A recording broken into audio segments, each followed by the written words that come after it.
Ini kita masuk ke Jalan Domba. Ini adalah Jalan Domba dari Jalan Pulanduk.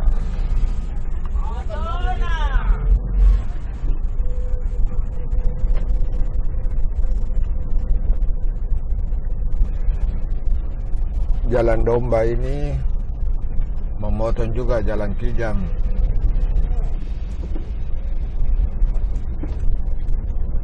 Ini adalah Jalan Domba.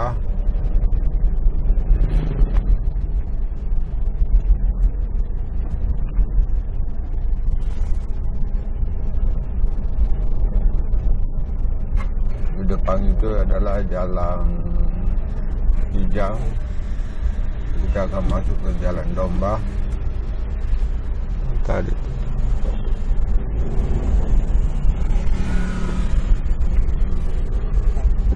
Ini adalah masuk Jalan Domba.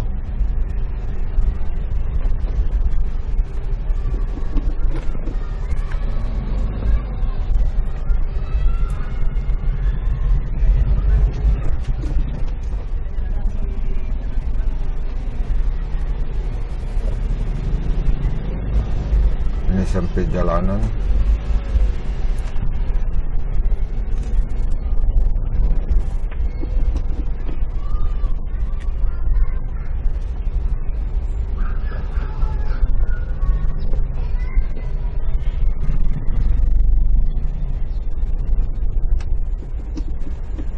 Ini masuk batas Jalan Domba.